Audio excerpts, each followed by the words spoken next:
क्योंकि जो गड्ढा ये खोद कर गए थे, वो गड्ढे को भरकर उसमें महान भारत की इमारत बनाना ये राम मंदिर की यात्रा से कोई कम यात्रा नहीं है मान्यवर। चीन ने अपना मुंह दिखाना शुरू किया, दृढ़ता के साथ नेतृत्व छाती सीना तान कर खड़ा रहा, हिंदुस्तान की 1 इंच जमीन नहीं और घर में घुसकर जवाब देने का काम किया। मान्यवर, मेरा बहुत बहुत धन्यवाद। मेरे शब्द और विचार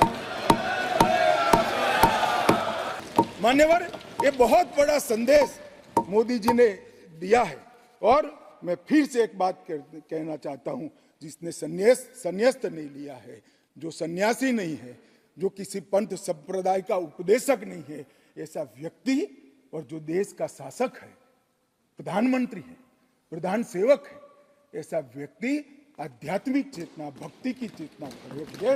ये दुनिया में ऐसी मिसाल शायद ही कहीं नहीं मिली। मान्यवर, मैं ये जरूर कहना चाहता हूं, इस सदन में खड़े होकर गौरव के साथ कहना चाहता हूं कि मोदी जी मेरे नेता है, मेरे पार्टी के नेता है, मेरे पार्टी के प्रमुख नेता है।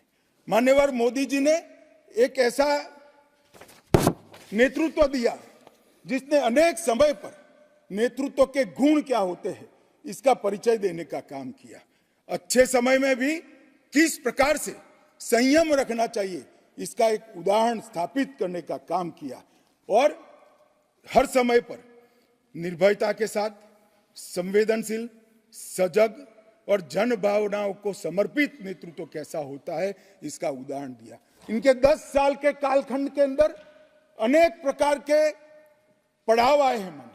ये भी राम जन्मभूमि के आंदोलन जैसे ही पड़ाव रहे, क्योंकि जो गड्ढा ये खोद कर गए थे, वो गड्ढे को भरकर उसमें महान भारत की इमारत बनाना ये राम मंदिर की यात्रा से कोई कम यात्रा नहीं है मान्यवर।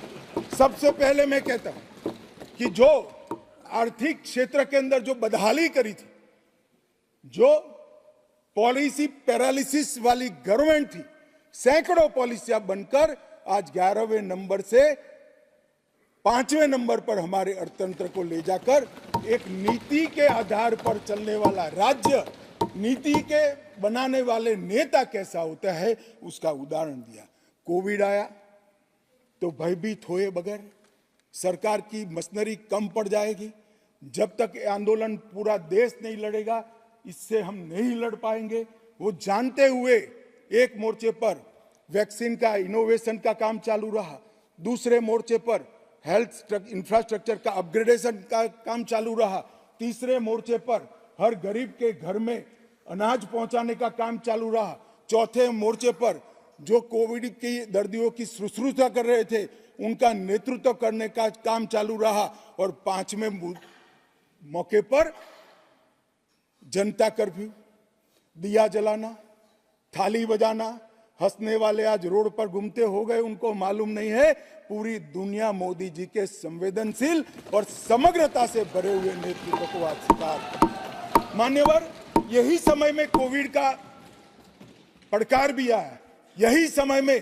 62 की तरह चीन ने अपना मुंह दिखाना शुरू किया, दृढ़ता के साथ नेतृत्व छाती सीना तान कर खड़ा रहा, हिंदुस्तान की 1 इंच जमीन नहीं। कई बार हुआ था इसी समय में पूंछ और पुलवामा में हमला हुआ, सर्जिकल स्ट्राइक और एयर स्ट्राइक कर कर नेतृत्व की वीरता का भी परिचय दिया और घर में घुसकर जवाब देने का काम किया। हजारों बच्चों जब परीक्षा के वक्त आत्महत्या करते थे, ट्रेस में आते थे, मनोरोग के शिकार बनने थे, एक पिता की तरह एक प्रजावात्सल नेतृत्व का परिचय देते हुए प्रजा परीक्षा पे चर्चा की भी बात।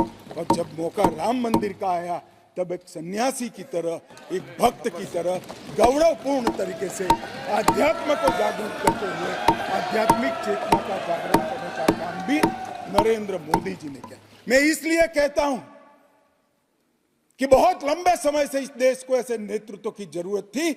70 साल तक, 68 साल तक देश ऐसे नेतृत्व में भटकता रहा, लटकता रहा। 130 करोड़ की जनता ने मोदी जी को चुनकर एक सर्वगुण संपन्न नेता को चुनकर देश की सभी चुनौतियों को समाप्त किया। मान्यवर, मैं आज आपके माध्यम से ये मैं कहना चाहता हूं, ये राम मंदिर का निर्माण, और राम मंदिर में रामलला की बाल प्रतिमा, मनोहरी दृश्य, आंख बंद कर देते तो सामने वो प्रतिमा दिखाई पड़ती। मान्यवर, इतनी मनोहरी प्रतिमा बनाने का काम हुआ और उसकी प्राण प्रतिष्ठा भी हुई। मान्यवर, एक प्रकार से समग्र भारतीय संस्कृति को मोदी जी के माध्यम से एक अभिव्यक्ति का काम है। मान्यवर, राम का जीवन ही अपने आप में परिपूर्ण जीवन।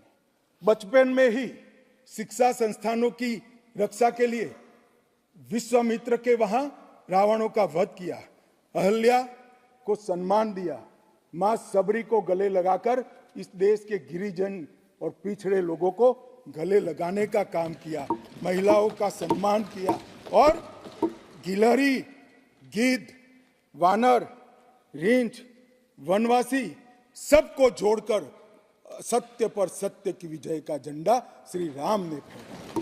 और मोदी जी ने जब ये अयोध्या बन रही है, ये जब अयोध्या बन रही, ढेरों लोगों ने, मैं आज सबके बीच में कहने से मेरी आपको अपने आप को रोक नहीं सकता, ढेरों लोगों के प्रस्ताव कि अयोध्या के इंटरनेशनल एयरपोर्ट को श्री राम का नाम दिया जाए। बड़ा लोक लुभावन प्रस्ताव, परंतु मोदी जी ने महर्षि वाल्मीकि का नाम देना। सारे मौकों पर दशरथ का, सीता माता का चौराहे पर नाम देने का प्रस्ताव आया था, मोदी जी ने कहीं जटायु को रखा, कहीं गिलहरी को रखा, कहीं हनुमान को रखा। मान्यवर, समग्र समाज साथ में लेने का काम किया। मान्यवर, ये जो मंदिर बना है उसके निर्माण में भी पूरे समाज को साथ में रखने का काम किया गया है।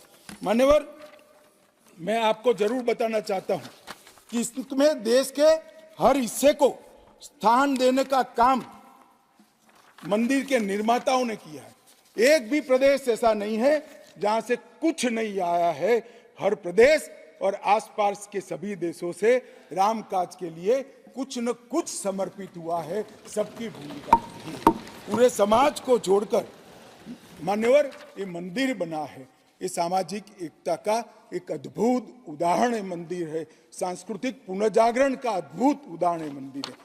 मान्यवर, अयोध्या में राम मंदिर विध्वंस के सामने विकास का विजय है। मान्यवर, अयोध्या में राम मंदिर धर्मांधता के सामने आध्यात्मिकता और भक्ति का विजय है। मान्यवर, भारत के गौरवमय युग की ये शुरुआत है। आत्मनिर्भर भारत और विकसित भारत का रास्ते का प्रशस्तीकरण का पॉइंट है और भारत माता को विश्व गुरु बनाने के रास्ते की मान्यवर शुरुआत है।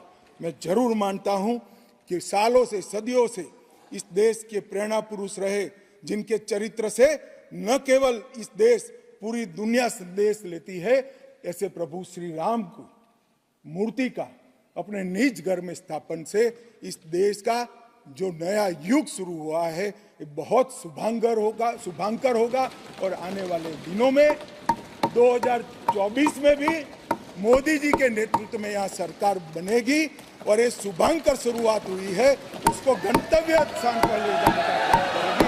मान्यवर, मेरा बहुत बहुत धन्यवाद। मेरे शब्द और विचार। वीके न्यूज, राष्ट्र के नाम।